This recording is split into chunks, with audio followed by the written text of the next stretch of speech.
What's going on, everyone? My name is Lucas, and today we're going to talk about the end of everyone's favorite league. Unfortunately, the Chinese Super League is still going on, so I guess we'll talk about the Premier League instead. The Premier League season has come to a close, and there has been a lot of interesting things to talk about from this season. I think it was one of the better seasons, but some may disagree. One thing for sure, there was a lot of great moments and a lot of controversial moments. So I decided to take 6 different topics from this season and split it into 3 categories: the good, the bad, and the ugly.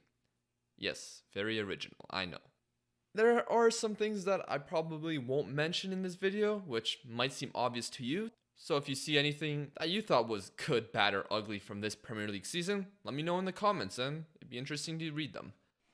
So let's start with the promoted teams. The good, Wolves. Wolves have been one of the best promoted sides in Premier League history.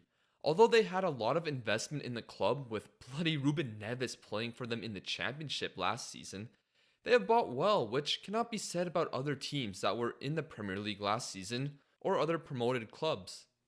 With Nuno Santos being one of the nominees for Manager of the Season, the future is high with this team, as long as they can keep their players and continue to develop. Also dealing with the grueling stages of the Europa League qualifying rounds if Watford don't win the FA Cup may prove to be a challenge. But overall, you can't have too many complaints. They've had fantastic results against the majority of the top Premier League teams. Against the lower sides, they did struggle, so this one will be a good one to watch next season. The bad, Cardiff City. Many had them to be relegated from the start of the season, and who could blame people for thinking that? The club had limited investment in the beginning of the season, and what happened to Salah was a tragedy. However, Neil Warnock did his best and had Cardiff overperforming. You could argue that this squad had a lot of championship quality players that shouldn't have been this close to safety, but they fought towards the end. And unfortunately, relegation arrived. The ugly, Fulham. We mentioned Wolves, who have invested well while also trusting some of their players from the Championship. Fulham invested, but in reality, it probably was better to burn most of that money. Nearly 100 million spent with Ryan Babel and Mitrovic really being the only ones that provided a good impact on the team. Sacking 2 managers in one season, and the team only really started to play well once they were relegated. This shows future promoted clubs on what not to do. And at one point in the season, they were on pace to concede the most goals in Premier League history. It's not a good look when you have that much investment into the club. Next topic is new managers. The good? New managerial appointments that arrived for the season, including Sarri, Emery, Marco Silva, Manuel Pellegrini, as well as the managers promoted to the Premier League. They all had their challenges and quite a bit of mixed results. Sarri on paper had the best results, finishing in the Champions League places. Marco Silva and Pellegrini are in respectable positions, although there were a lot of complaints about Marco Silva earlier in the season, but I decided to keep him in this section.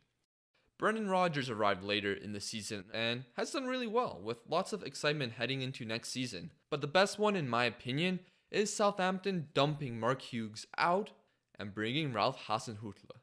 The former Leipzig manager has brought excitement to the team and hasn't even made a signing, even though they were fighting against relegation.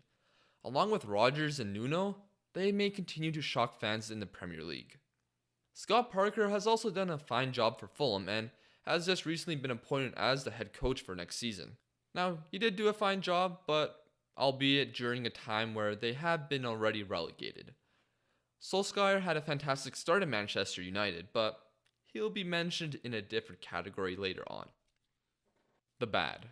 It's tough for me to put Emery here, as I think he has done a good job with the squad that has a bad back line and a below average to good midfield, depending on who's in it. However, missing out on the top 4 is really bad, but not ugly because, well, he still has a chance to win the Europa League, which gives them an automatic Champions League berth. This was always going to be a tough season for Emery, as he was replacing an Arsenal icon like Arsene Wenger. Also, the Ozil situation seemed like it would never end, the sporting director issues, which hopefully is officially resolved, as well as poor transfers in January, made the season quite difficult for the club and the fans. The ugly. Whenever your team gets relegated, it's pretty obvious that the managers weren't having a great season. Jokanovic had a nice philosophy, but that proved to have blown up in his face during his time in the Premier League. Like we mentioned earlier, Fulham were on pace to have the worst defensive record in the Premier League while he was in charge. Claudio wasn't much better in his return to English football, which is a shame, but it was less than pretty, let's just leave it at that. Jan Siewert was put into a tough position with Huddersfield. The team had no goal scorer and were really planning on a season in the Championship after a rough season with Wagner. He called out his team in the media and had some embarrassing performances that followed. Well, except against United. Speaking of United, let's talk about them, Mourinho, Solskjaer, etc. The good? I mean, Mourinho's press conferences were entertaining, and we learned that he liked the number 3. 3 for me and 2 for them. Respect. For United fans, they enjoyed the time after Mourinho was sacked and Solskjaer was brought in as a caretaker manager. He had the best start for a new manager in a season, or at least most points by a manager in the first 10 matches. He also had some success in Europe, and that led to his official appointment, which brought fans saying, always at the wheel. The bad? Nah, we're skipping the bad. We're heading right to the ugly. The following things wouldn't fit in the bad category, because outside of a couple months, this United season has been atrocious. They'll have no Champions League football next season. Players who are expected to be at the top are performing well below expectations. Players that really shouldn't be playing at the club are playing regularly. Controversy with players under both Mourinho and Solskjaer. No structure seemingly being in place for the club. More focus on the short term rather than the long term. And the matches after Solskjaer was officially given the role as manager for 3 years on March 28th. Afterwards, the club would win their first game against Watford, but would only win one other match. It seemed like they forgot how to win. 2-1 loss to Wolves, 2-1 win over West Ham, 4-0 loss to Everton, 2-0 loss to City, 1-1 draw against Chelsea, where it seemed like they didn't want to try and win in the second half when they really needed it. And finally, that 1-1 draw to Huddersfield. And let's not forget that result against Cardiff on the last day of the season, although I think most United fans would like to forget that. Now some began to question if Mourinho was right the whole time, as we were seeing similar problems from now to the beginning of the season. Mourinho did say, I don't know if it was in preseason or the beginning of this season, that getting second place with this United squad last season was his best ever accomplishment, and maybe he was right. We shouldn't give Mourinho a full pass because his managerial time in this third season was terrible, but we're starting to see a lot of similarities under Solskjaer, and problems aren't just the managers.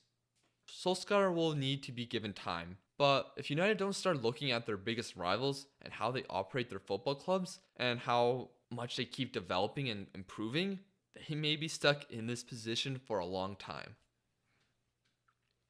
The referees. The good? VAR will be introduced into next season. The bad. VAR was not introduced this season. The ugly. Referee decisions were scrutinized more than ever this season.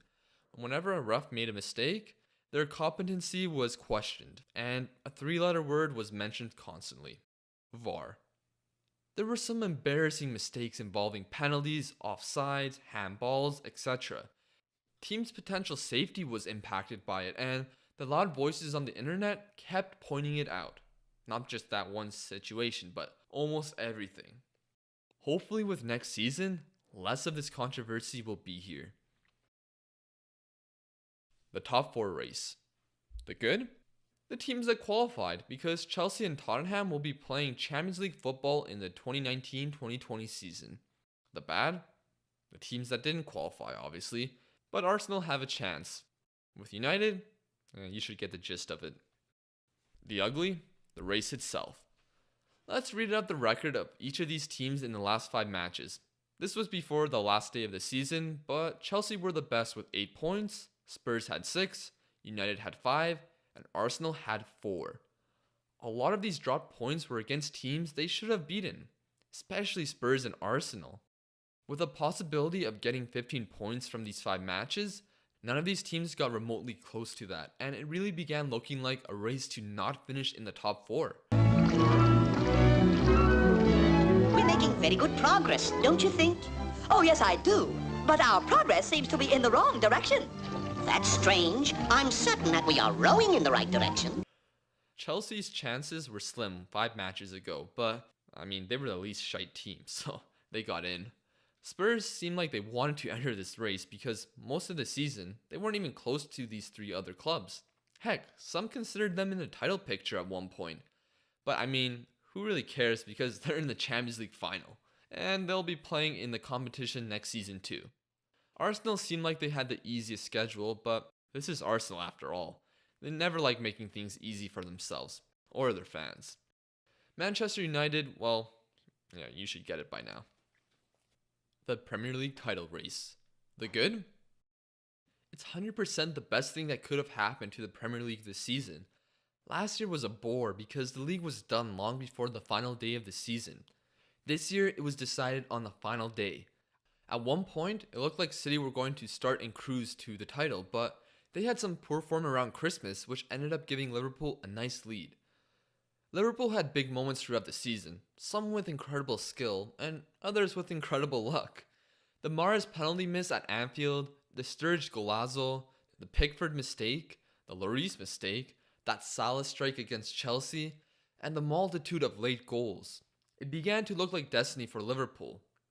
But in football, nobody cares about destiny. It matters what you do on the field, and in this case, it matters what you do week in and week out. Liverpool, like every team, had their batch of poor form. And for Liverpool, you could say it was at the worst time, late January, early February, where they did begin to get injuries to their back line, but that doesn't excuse anything right now.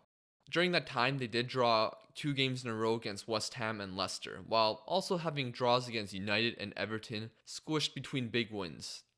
That led to Manchester City reclaiming first place during a time where they went on an incredible 14-game winning streak. People talked a lot about Liverpool's big moments, but Manchester City began making their own. The Stones clearance where the ball was 11mm away from making it 1-0 to Liverpool, which ended up being crucial as City became the only team to defeat Liverpool in the Premier League that season. Then later on, there was that Aguero goal that was 26.5mm over the line, as well as the company strike against Leicester. This, as well as tight victories, led to an incredible win streak leading to their Premier League title. Yes, they did win the league. I don't know why I made that sound like a question. Was there supposed to be some plot twist at the end? The bad. I suppose the only bad thing about this race was the referee decisions that went in favor for both teams. Liverpool's are more obvious and mentioned by a lot on Twitter and Reddit, but Manchester City have had their share of luck too. However, both clubs have had some bad luck, which does include referee calls. However, injuries have come and prevented us from watching some incredible players. This couldn't be greater with Kevin De Bruyne, one of the best players in the Premier League, having multiple injuries throughout the season, which has me concerned about his long-term health. I just hope he won't be a player that constantly deals with injuries for the remainder of his career. Now, one I had trouble categorizing was Liverpool losing 1 game and not winning it all. In a season where that points total would be enough to win it all, it just wasn't enough, and history remembers the winners, and unfortunately, history won't remember this team as well as it probably should, but that also depends on future seasons and if they win things as well. The ugly. Okay, scratch that ugly out. Instead of the ugly, what about Pulchridunius? Picturesque? Gorgeous? Alright, look, this Premier League title race was amazing, and with both teams providing this much entertainment, let's hope it continues into next season. Thank you for watching the video. I hope all of you have a great day, and if you thought of some good, bad, or ugly moments from this Premier League season, let me know. Also, I wonder how next season will look.